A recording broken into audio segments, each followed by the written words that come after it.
The year is 2021. Demand for smartphones and energy storage systems is rising rapidly around the world. Factories are running non-stop, lithium production is breaking new records, and countries are opening new mines one after another. It seems obvious that whoever controls the largest reserves of this metal will dominate the market. But then, an unexpected detail comes to light. Lithium ore mined in Australia, South America, and even Africa is usually shipped to China. That is where it is turned into the refined material needed to manufacture modern batteries. Gradually, one thing becomes clear. Controlling the mines does not mean controlling the market. And that raises a question that now concerns the world's largest corporations and entire industries. Why is nearly all lithium processed by a single country? And what did China do that everyone else failed to replicate? Imagine you decide to manufacture batteries for smartphones. You travel to Australia, buy a piece of land, and start digging. Your excavators pull gray rocks from the ground. Those rocks contain lithium. Or maybe you go to Chile. There, you find a vast salt desert. Beneath the salt lies a thick underground brine, and that brine also contains lithium. But you cannot put a gray rock or pour salty water into a smartphone. The phone would not work. What you need is a pure white powder, and producing it is extremely difficult. So why has the entire world become so obsessed with lithium? The answer lies in its unique properties. Lithium is the lightest metal in the universe. It is so soft that it can be cut with an ordinary kitchen knife, and so light that it floats on water instead of sinking. But its most important property is something else. Lithium atoms give up their electrons with remarkable ease. This makes it possible to pack an enormous amount of energy into a tiny space. Without lithium, our smartphones would weigh as much as bricks and lose their charge within a few hours. An electric vehicle battery would be almost as large as the car itself. Lithium made portable electronics lighter, more powerful, and longer lasting. That is why it is often called the white gold of the 21st century. First, let us look at those gray rocks from Australia. Workers extract them from enormous open-pit mines. Some of these pits are so deep that 39-story buildings could be stacked inside them. Giant trucks carry the rocks to a processing plant. There, powerful machines crush them into a fine powder. The powder is then fed into long metal furnaces that rotate constantly. Flames burn inside, raising the temperature to more than 1,000 degrees Celsius, hotter than volcanic lava. Workers burn enormous amounts of coal to keep the furnaces hot. The powder remains inside for several hours, and the extreme heat changes the structure of the minerals. But this is only the beginning. The hot powder is poured into huge metal tanks where concentrated chemical reagents are added. This highly corrosive mixture dissolves the crushed rock and turns it into a liquid slurry. The material is then filtered again and again, separating the valuable compounds from other metals and solid waste. This process is repeated many times. The goal is to produce a powder that is more than 99.5% pure lithium compound. Even a tiny amount of contamination can make a battery unstable, cause it to overheat, and dramatically shorten its lifespan. Processing the salty water beneath Chile's deserts takes even longer. First, pumps bring the underground brine to the surface. It is then poured into large, shallow, artificial ponds. Each of these ponds covers an area larger than 30 football fields. And then, you simply wait. The water has to evaporate naturally under the sun. This process can take a year and a half. What remains at the bottom is a thick, yellow sludge. Machines collect it and transport it to a processing plant where it is washed with soda ash, treated with acid, filtered, and dried. So why did other countries not build these plants themselves? The answer is pollution. Producing 1 ton of refined lithium from hard rock can leave behind nearly 30 tons of toxic waste and thousands of liters of contaminated acidic liquid. This waste cannot simply be dumped into a river because it would destroy the local ecosystem. Nor can the toxic material be stored near populated areas, where the wind could carry hazardous dust into nearby communities. By the end of the 20th century, governments in the United States and Europe had made a choice. They did not want these industries damaging their own land. They wanted clean rivers, green forests, and better air. The dirtiest stages of production could be handled somewhere else. China agreed to take on that role. The Chinese government began building hundreds of chemical processing plants. Companies received cheap electricity from coal-fired power stations. Hazardous waste could be stored in large industrial containment sites, while environmental rules around many factories remained relatively loose. Local communities often accepted the smoke and pollution because the plants created jobs. While American and European companies were pleased to keep dirty industrial processes outside their own countries, Chinese engineers were learning how to refine lithium more efficiently. They became faster than their competitors and reduced production costs. Eventually, China built so many processing plants that few countries could compete. Today, you can mine as much lithium ore as you want in Australia. But without enough refining capacity, that ore still has to be loaded onto ships and transported to China. In the early 2000s, Chinese officials looked at the country's roads. The number of cars was rising rapidly, and nearly all of them burned gasoline. But China did not have enough domestic oil to meet that demand. It had to buy fuel from other countries at enormous cost. So the Chinese government made a strategic decision. Instead of trying to catch up in gasoline-powered cars, China would move directly into electric vehicles. That would require millions of batteries, and those batteries would require lithium. The government created a clear plan. It told businesses that anyone building battery factories or producing electric vehicles would receive massive financial support. But there was one strict condition. The parts and metals used in those batteries had to be purchased inside China. This triggered a chain reaction. Dozens of young companies began building factories, and demand for refined lithium increased hundreds of times over. But China did not have enough domestic resources to supply all that raw material. So two major Chinese companies, Ganfeng and Tianqi, began looking overseas. They needed access to foreign mines and salt flats. The problem was that buying even one major lithium deposit could cost billions of dollars. Traditional Western banks were unwilling to finance such deals. Lithium was still cheap, few people believed electric vehicles would succeed, and many Western investors saw the entire idea as a waste of money. Then the Chinese government stepped in. State-owned banks provided Ganfeng and Tianqi with enormous loans. The total amount was enough to build 15 large modern airports. The companies received long-term financing at extremely low interest rates.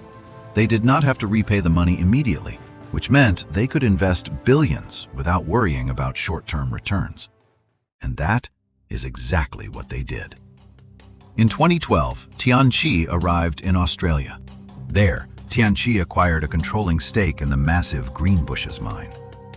This single operation produces more lithium ore than 10 other countries combined. In 2018, the company turned its attention to South America. It paid $4 billion for nearly a quarter of SQM, a major Chilean producer that extracts lithium-rich brine from the desert.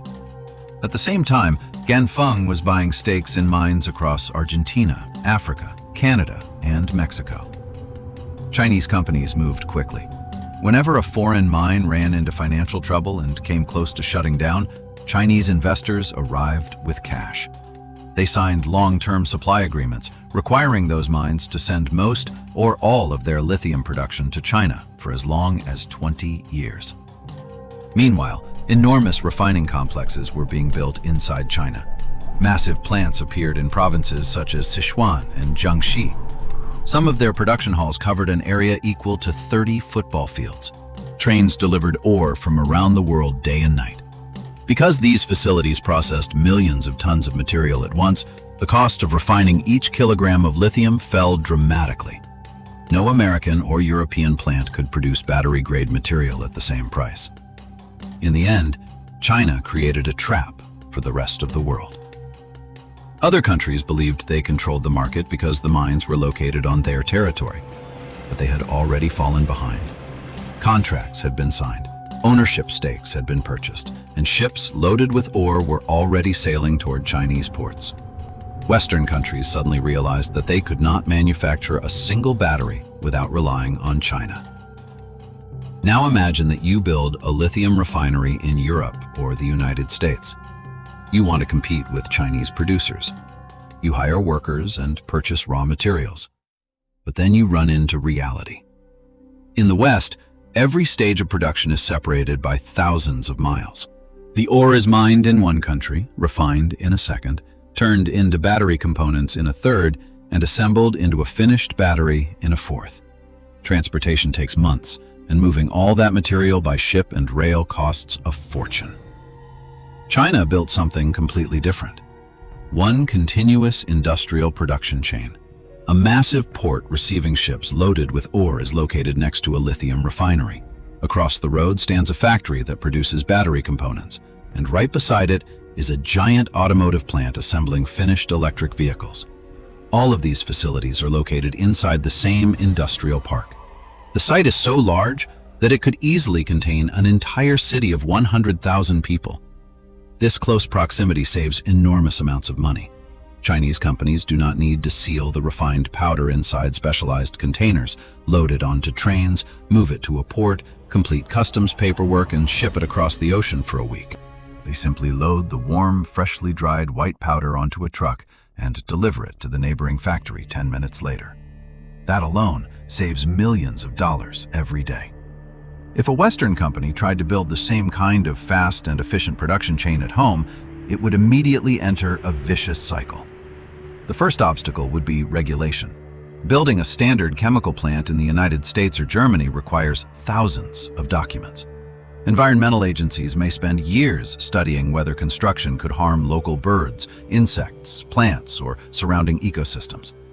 In Western countries, environmental reviews and permits often take 5 to 10 years.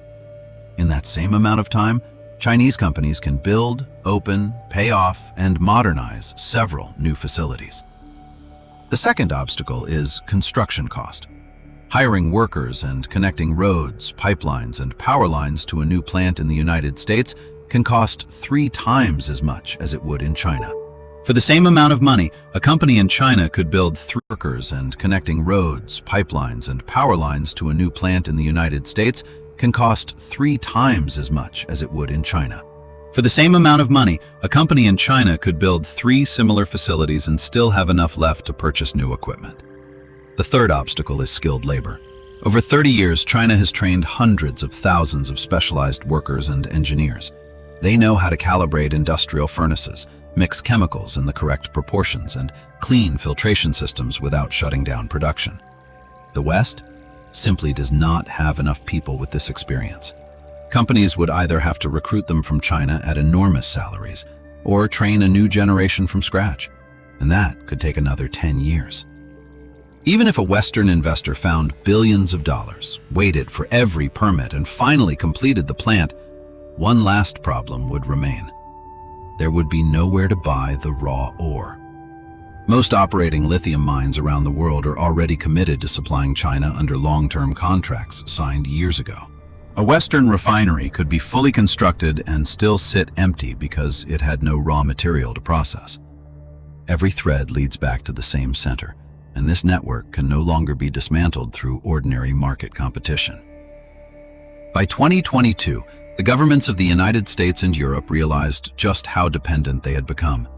If China suddenly stopped exporting refined lithium, Western electric vehicle and smartphone factories could begin shutting down within a week. The result would be a global industrial crisis. The United States decided to respond aggressively and launched an economic confrontation with China. Congress passed a major piece of legislation known as the Inflation Reduction Act. Under this law, the U.S. government allocated an enormous amount of funding, enough to purchase 1 million new passenger cars. The money would be distributed through subsidies and tax credits. But the government imposed one strict condition. If an American company bought batteries or refined lithium from China, it would receive no federal support at all. On top of that, the United States introduced heavy tariffs on finished Chinese batteries. The message to businesses was clear. Build your own mines and processing plants in the United States or in allied countries. Europe followed the same path. It passed the Critical Raw Materials Act and set a goal for at least 40% of the lithium used in the European Union to be processed within the bloc by 2030. Companies rushed to follow these new rules. What followed was a wave of panic, investment, and frantic construction plans. But reality quickly began tearing those plans apart. American companies tried to open new lithium mines in Nevada, where large deposits of lithium-rich clay had been discovered. But as soon as construction equipment arrived, local residents began protesting. They did not want heavy machinery, industrial noise, and contaminated water near their homes. The legal battles dragged on for years. Europe faced the same problem. A massive lithium deposit was discovered in Serbia, but when the mining company announced plans to begin operations, thousands of angry protesters filled the streets. The Serbian government eventually revoked the mining permits. Even where new mines were successfully opened, another absurd problem appeared. The mines could produce gray lithium-bearing rock, but the United States and Europe still lacked enough plants to refine it. So the ore had to travel halfway around the world. It was shipped across the ocean to China for processing, then sent back to the United States as finished white powder. The new laws were designed to reduce dependence on China, but without Chinese refineries, the supply chain simply could not function. While the West is still trying to catch up with China in building its first small lithium refineries, China has already moved on to the next stage. Chinese leaders understood that lithium would eventually become even more expensive or increasingly difficult to obtain. So Chinese scientists and engineers began developing entirely new types of batteries. One result was the sodium-ion battery. Instead of expensive and relatively scarce lithium, it uses sodium, an element found in ordinary salt and abundant in seawater. These batteries can cost up to 3 times less than lithium-ion models. CATL, the Chinese company that controls roughly 1/3 of the global battery market, has already begun mass-producing sodium-ion batteries for affordable city cars. At the same time, Chinese researchers are patenting solid-state battery technologies that could recharge in as little as 5 minutes and are far less likely to catch fire. Chinese companies are staying ahead of the competition. They are not simply holding on to their lithium refining plants. They are also developing the technologies that could define the future. The West is spending billions of dollars and years of effort trying to recreate China's existing industrial system. But by the time those new factories are completed, the technology may already be outdated. China could once again remain one step ahead, while the rest of the world continues buying Chinese patents and equipment. Now it is time to put all the numbers together and reach a final conclusion about this global race. Many people still believe China won the lithium battle simply because it got lucky. They imagine the country is sitting on endless underground reserves of the metal. But the facts tell a very different story. China is far from the world leader in lithium reserves. Chile, Australia, and Argentina hold much larger deposits. They have several times more lithium beneath their soil, yet they do not control the market. China won this battle for the future because it was the first to understand one simple truth.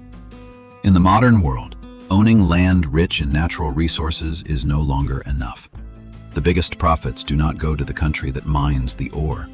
They go to the country that can turn it into a complex finished product.